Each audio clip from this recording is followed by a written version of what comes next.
my name is B. Renee Robinson, coming to you today on behalf of FinancialJuneteenth.com.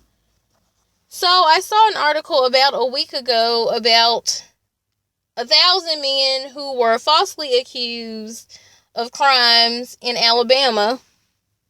So I was waiting to see how this story was developed or how it would develop, and I found an article that had a lot of interesting content that I thought was important to share. And although this story is not directly related to personal finance or financial empowerment, I think it's very important to point out that these men were falsely accused, so who knows what sort of opportunities they missed out on. I mean, when you're accused of certain crimes, you cannot go to college. You cannot go to trade school. There are a lot of things that you are prohibited from doing, and especially if you happen to be a black man. I mean, how did these men's families suffer, financially? So how much money did they pay into the court system, possibly trying to help them even get out of these charges or even secure an attorney? So that's just something to think about.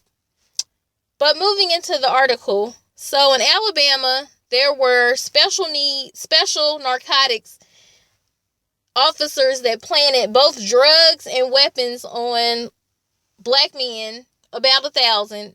And according to the Innocence Project, this happened over the time span of 20 years.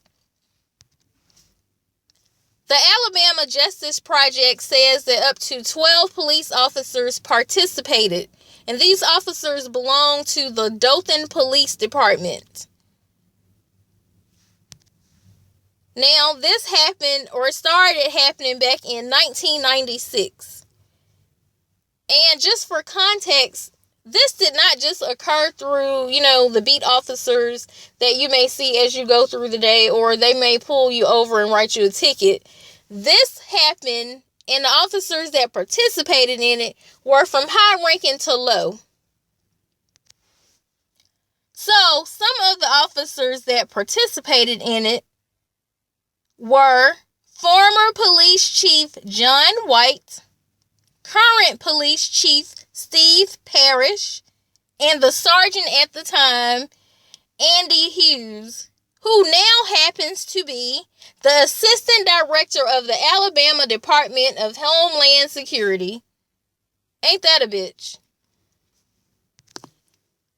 So, a lot of an internal investigation had been done by some of these high-ranking officers, and they actually knew about a lot of these charges, and they knew they were bogus, but they chose to keep it on the hush. Why? They chose to keep it on the hush because they all subscribe to the delusional mindset of neo-Nazi, neo-Confederate. Basically, they believe in hate groups, and to me, there are no differences between any of them. They're all the same to me. Basically, these are delusional people who have probably never been outside of Alabama and have probably never interacted with any people outside of their little bubble. And that's not to give them an excuse. That's just to put it in context. But it gets better. The district attorney also participated in this. District Attorney Doug Valska. He knew about it, and he did not proceed to press charges or make sure that these officers were terminated or dealt with accordingly. He just chose to, like I said, keep it on the quiet. Now, an anonymous source internally actually leaked this information so it could be brought to the public attention.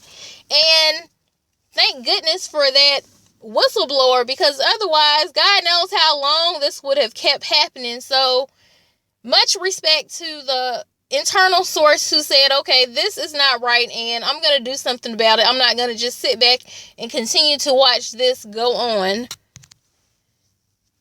I personally think that these officers, everybody that participated, to me, they should lose all of their pensions. They should lose any property they have.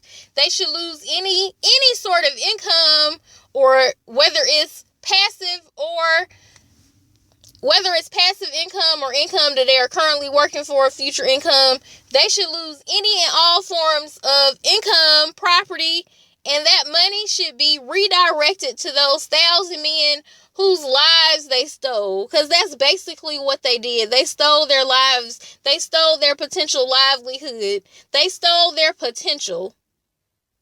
And these officers, officers like this actually keep their pension, and that is nowhere near, I know it's legal, but just because it's legal, it doesn't make it right. That is absolutely ridiculous. As a country, we have to really look at ourselves in the mirror, because this isn't happening just in Alabama. I bet this is happening in other places, but it just hasn't come to the light. Like, there are a lot of issues now with Chicago Police Department that have been happening for years, that people kind of knew something wasn't right, but they just couldn't prove it. And I bet if we look really hard with a fine-tooth comb, we'll find more of these incidents that have happened in other states. We really, really, really have to figure out who's going to watch the watchers, because the watchers can't do it. They are completely not up to the charge of being ethical at all. They have failed miserably. So who's going to watch the watchers? Anyway, thank you for your time. Thank you for listening. I hope you learned something. If you do not follow the Innocence Project, you should. I promise you, almost every day, they work to get people exonerated based on DNA. And almost every day, they get men out of prison, a lot of black men especially, out of prison, who have been sitting anywhere from 20 plus years for crimes that they did not do, and that the evidence cannot support. So, just so you know. Again, my name is Renee Robinson. Thank you for listening. I hope you learned something, and until next time, have a good one.